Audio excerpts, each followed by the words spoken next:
Bonjour, je suis Alexia, je suis consultante chez KPD et aujourd'hui je vous présente notre nouveau module RH qui s'appelle People. People remplace Tagrapporten, ça a été mis dans une nouvelle interface qui est plus moderne et plus facile dans l'utilisation. Mais les fonctionnalités de base restent les mêmes. Premièrement, ça va aller alimenter le suivi chantier. Donc dans People, on va aller dire combien d'heures ont été prestées sur quel chantier et à quelle activité. Et comme ça, on peut aller attribuer les coûts de main-d'œuvre aux différents chantiers. Et deuxièmement, ça peut aller alimenter le secrétariat social pour qu'eux puissent aller calculer les salaires. Et c'est ce dernier point que je vais vous montrer dans cette démo. Donc voilà, ici on se trouve dans People. Et le but de cette démo est d'arriver à un export pour le secrétariat social pour qu'eux puissent aller calculer les salaires. Et pour arriver à cet export, il y a 4 étapes à parcourir. Et donc, premièrement, on doit aller rassembler toutes les données concernant les prestations. Ensuite, il faut aller traiter les données. Ensuite, on peut aller vérifier les données. Et pour finir, on va faire l'export. Donc, la première étape, aller rassembler les données. On va aller rassembler les prestations des ouvriers. Et donc, typiquement, ça se passe sur un papier, donc les ouvriers notent leurs heures qu'ils ont prestées, mais ce n'est pas la manière idéale. Et donc nous, on a une solution, on a l'application Timesheet. Et dans l'application Timesheet, on peut aller enregistrer des heures. Ça peut être fait par l'employé lui-même ou ça peut être fait par un chef d'équipe, par exemple.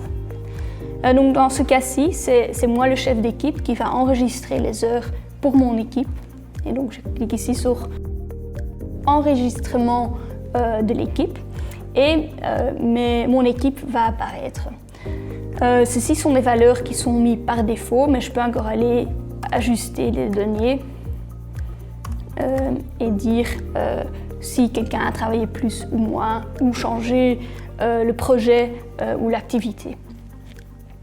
Donc voilà, quand les chefs d'équipe ou les individus ont enregistré les heures, le département RH peut aller rassembler les données. Et donc, on peut aller faire un import depuis le timesheet. Voilà. Terminé. Et donc, les heures se trouvent maintenant ici. On peut encore aller ajuster, ajouter ou supprimer des lignes. Mais ici, je suis contente. Maintenant, ce sont des heures qui ont été prestées dans un mois et souvent, il y a aussi des heures qui sont non prestées, et par exemple des jours fériés. Donc, je peux aller ajouter ces jours manuellement, mais aussi d'une manière automatique. Donc, j'ai été configurée dans mes données de base le 11 novembre. Et donc, quand je vais importer le calendrier, vous allez voir que les lignes vont apparaître pour le 11 novembre. Et voilà, ils sont là. Donc voilà, j'ai rassemblé toutes mes données. Maintenant, je vais aller les traiter. Et donc, ça veut dire que mes employés, ils ont le droit d'avoir une indemnité pour la mobilité.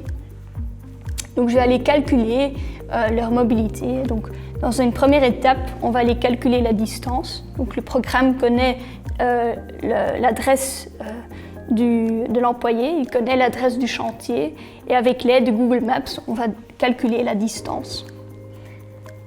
Ensuite, on va calculer l'indemnité qui correspond.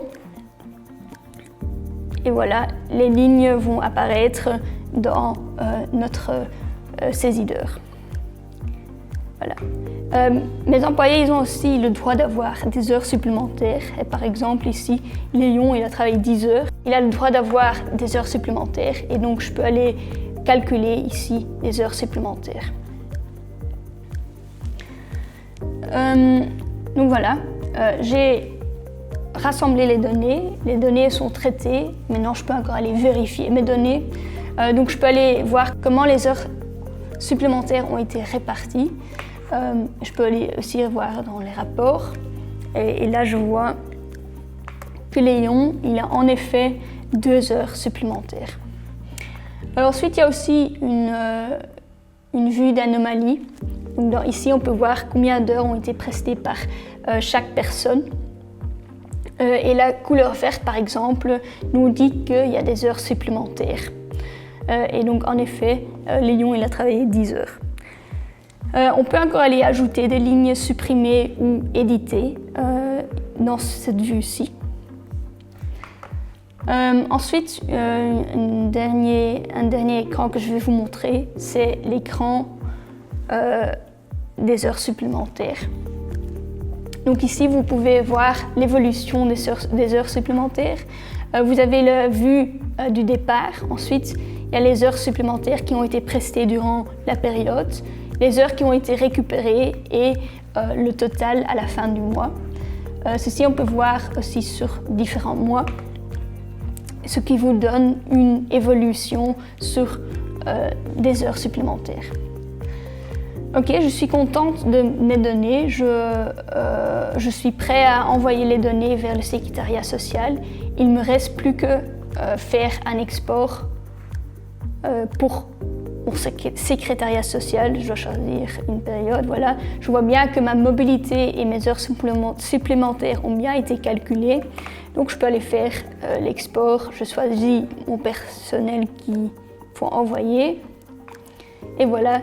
Mes exports sont ici.